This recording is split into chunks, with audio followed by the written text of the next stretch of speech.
My wife and I have been married for 5 years, and we are expecting our first child. We had difficulty conceiving a child, so we were over the moon when we got to know about the pregnancy. I can't wait to meet our little one. However, we were a bit late to understand that not everyone would be happy about the news like we were. My sister-in-law has been living with us for the past year. She lost her job and her apartment due to the pandemic, and we offered her a place to stay until she got back on her feet. She had been trying to conceive for a long time, but had no luck. She suffers from endometriosis and PCOS and has gone through several rounds of IVF without success. In fact, her marriage recently ended, and being childless was one of the main reasons for her divorce. So she is bitter and resentful of anyone who has kids or is pregnant. Earlier, she used to be very supportive of my wife while she was trying to get pregnant. She used to advise her on how not being pregnant is okay and that one shouldn't judge themselves if one cannot get pregnant. We were excited to share the news with my sister-in-law, so we broke it to her as soon as we reached home after our first doctor's appointment. But when we told her the news, she didn't congratulate us or show any emotion. She just said, "Oh," and walked away. Since then, she has been avoiding us and acting cold and distant. Since the divorce, she had been spending most of her time in her room, not helping us with the house chores. After hearing the news of the pregnancy, she completely shut herself in and stopped talking to us. To give a little background, my sister-in-law has not always had the best relationship with my wife. They had an age gap of just 2 years, so they were compared throughout their lives. My sister-in-law was often given credit as the better student throughout their school life, and their parents clearly showed partiality in treatment. This deeply affected my wife, and she had severe insecurity issues. Even when her sister was kicked out of her home by her husband, my wife was hesitant to take her in. But her parents interfered and asked her to do it. And I told her that we would do just fine. In the beginning, my sister-in-law acted very nice and helped us with the house chores. She took an active interest in participating in the small activities that we planned over the weekend. Initially, it was said that she would be staying with us for a month. She stayed with us for the next few months, and during that period, she lost her job, which meant that the chances of her moving out soon were very low. However, off late, her behavior had changed for the worse. She is unnecessarily rude towards my wife and spends almost all her time in her room. There are days when we rarely meet her. She started drinking from the alcohol bottles that I stashed in my cabinet without permission. Her actions were pissing me off, but I didn't bring it up with my wife. A few times my sister-in-law even mentioned how seeing me and my wife happy together was triggering for her, as she had recently gone through a messy divorce. We didn't know how to react to her statements, but the way she reacted to the news of my wife's pregnancy was the final nail in the coffin. At first, we tried to be understanding and sensitive to her situation. My wife was very excited, and so was I, so most of the conversation in our house was centered around the new baby. My wife made a few attempts to talk about her pregnancy with her sister, but her sister almost always gave her the cold shoulder. So we decided not to involve her much in my wife's pregnancy. But she crossed the line when she gave us an ultimatum.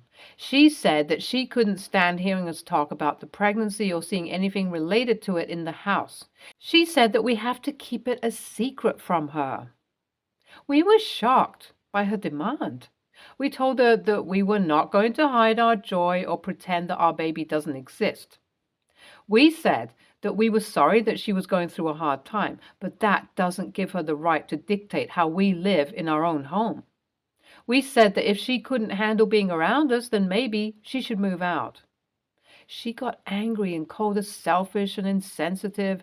She said that we don't care about her feelings or how much she's suffering. She said that we were rubbing our pregnancy in her face and making her feel like a failure. She said that we were the worst people she had ever met and that she hated us. We were speechless and hurt by her words. We told her that we loved her and that we wanted her to be happy, but that we couldn't change our reality for her.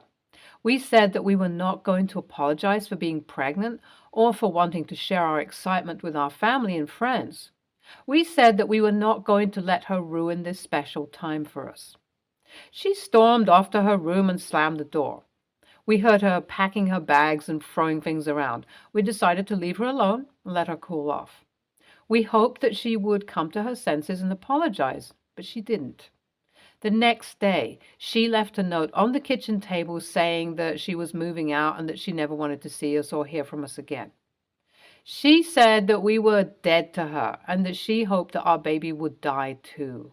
We were shocked and heartbroken by her note. We couldn't believe that she would say such horrible things to us. We tried to call her and text her, but she blocked our numbers. We reached out to her parents, but they had no idea where she was. We even contacted her ex-husband, but none of them knew where she was. We have been waiting for 2 days. Until now, there's been no news about her, and we are worried. Am I the a-hole for telling my childless sister-in-law that we won't stop talking about my wife's pregnancy when she's present? Update 1. A day after I first posted, I got news from my wife's parents that my sister-in-law was at her friend's house. Apparently, she had twisted the whole story and convinced my in-laws that we were the villains.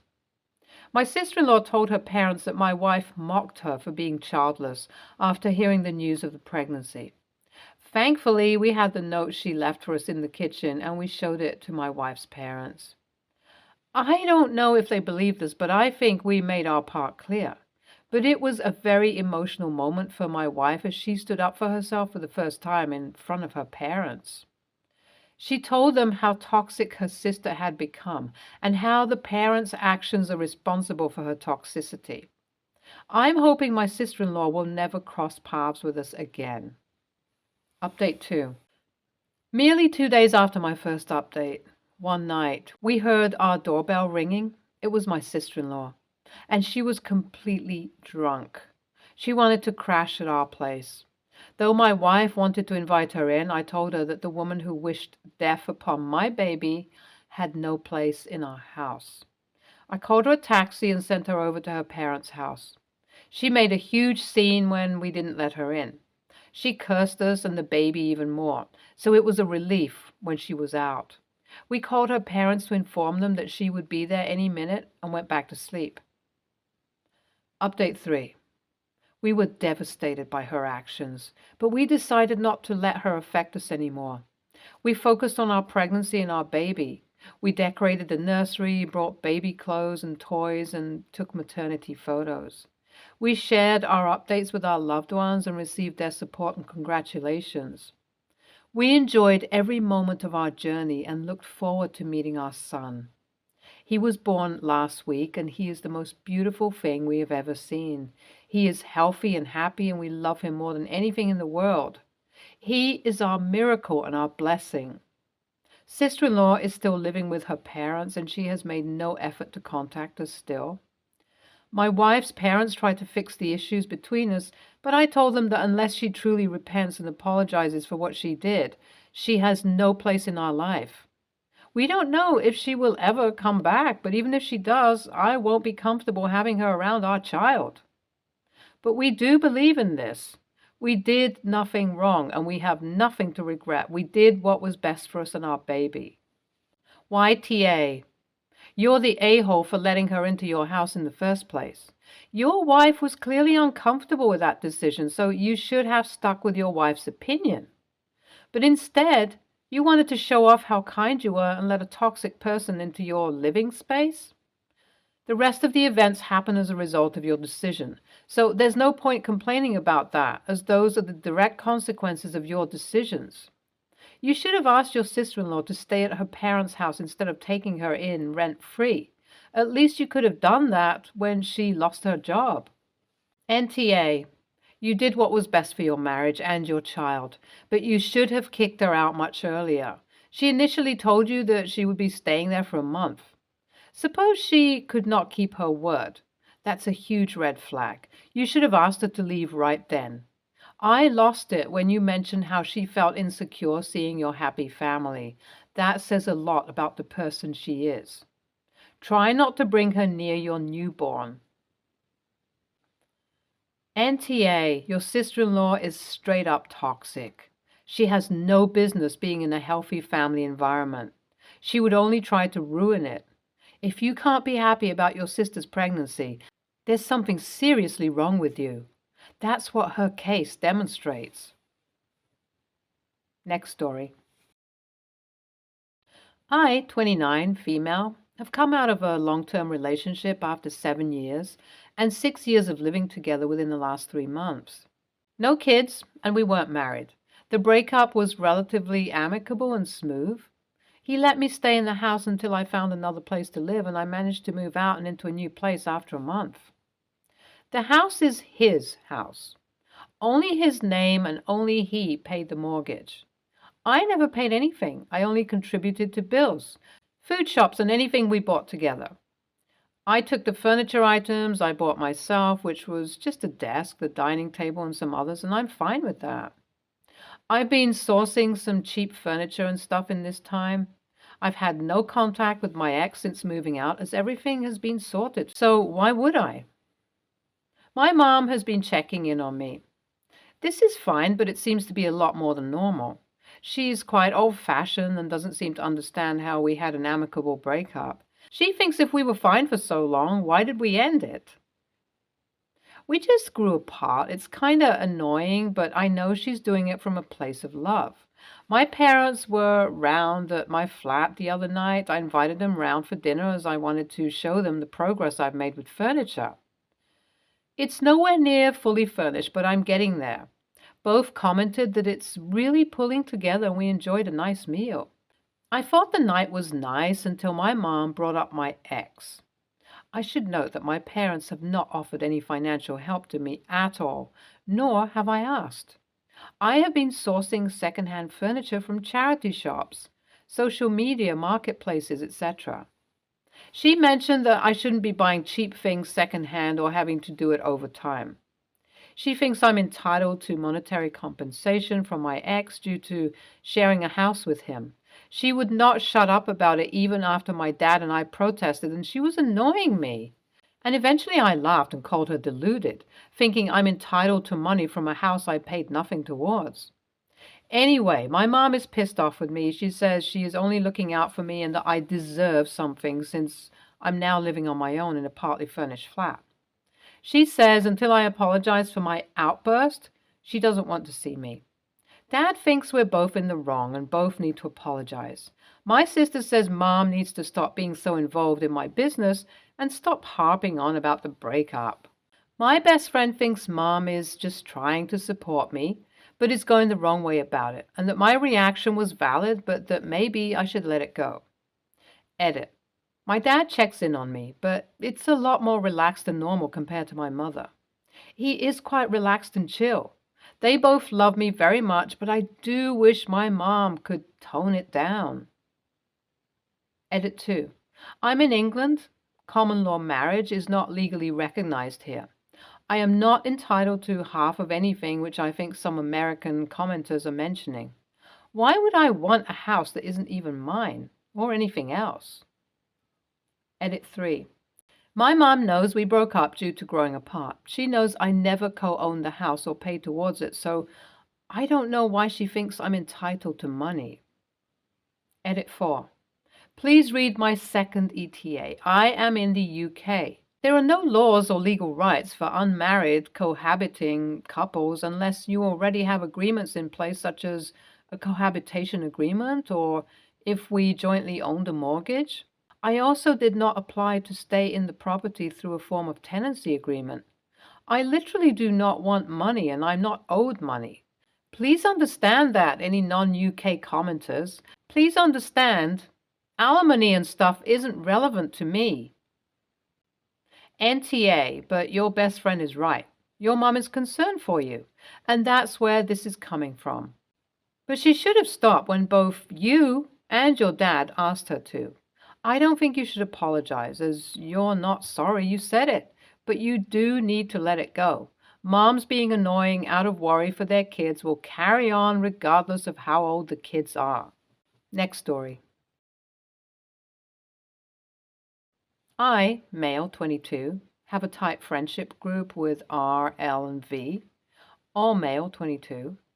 We met at our local D&D club and have been hanging out for years. We've been doing this great campaign for about a month now, and we've been planning to have our campaign finale with themed snacks, drinks, and decorations in V's apartment. He has the biggest because he shares with his girlfriend. V also lives with his little sister, A, F, female, after his mom died a few years ago. The plan had been for his girlfriend to look after A at her parents' place, but the day he messages us saying that she can't babysit anymore because her mom fell on some ice and was in the hospital, he offered that we could either rearrange or we could do it with A there. She'd just play video games in the background. Immediately, L and R say they don't have an issue with her being there and we could even make her her own character for the campaign. I couldn't understand this though. It was meant to be just us, and putting in a random new character in the finale would ruin it. Plus, A is super clingy to V, so I knew it would take his attention off the campaign if she was there. I asked V if he couldn't find an alternative babysitter before the evening so we could still do it as planned. He said he didn't want to put A with someone who didn't know, so last minute for something easily rearrangeable because he knew it would upset her. I got annoyed at him calling our event rearrangeable and called him out on it. He thought I had to be joking if I thought a D&D campaign was more important to him than his little sister's comfort. I said I obviously wasn't saying that, but I wasn't prepared to have our night turned into free babysitting. V said he had already offered to rearrange and that I was free to host myself sometime if I had such a problem with his sister. This was uncalled for because he knows I can't host because I don't have the time or space to prepare, clean them up. L and R both privately messaged me and basically said I was the only one who cared and that we should be sympathetic to V's situation. I have a lot of respect for V, but I still don't see why he couldn't just put A with a babysitter for an evening so our plans didn't get ruined. Or why his girlfriend couldn't take her to the hospital too. How is not wanting some random child at our game night an issue? They ended up hanging out that night. I was invited, but I didn't go.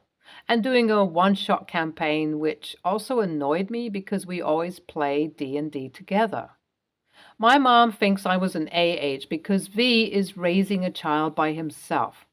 But he has money from his inheritance and gets help from his girlfriend's family, so he isn't alone.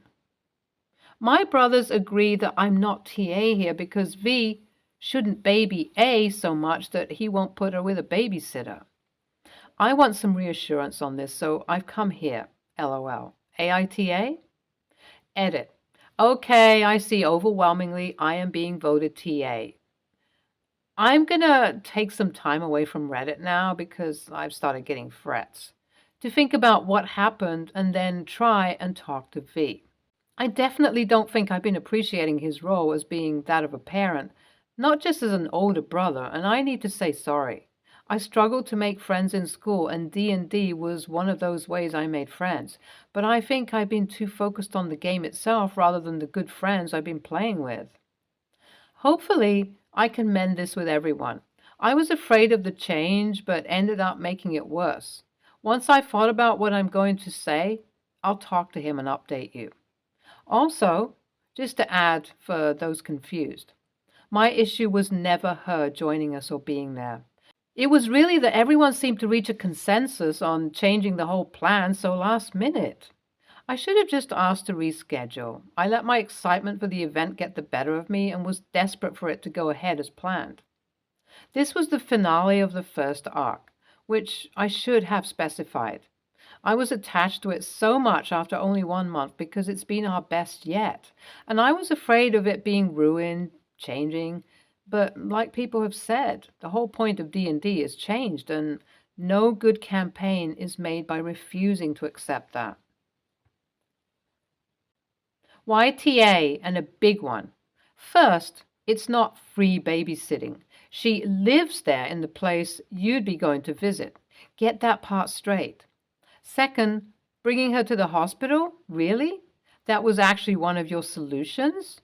You really need to get over yourself. Look at you throwing a temper tantrum over this and getting mad that they had a one-shot D&D night without you, since you couldn't handle having an 11-year-old girl around. LOL. Jesus. Stay tuned for more stories from our girl relationships.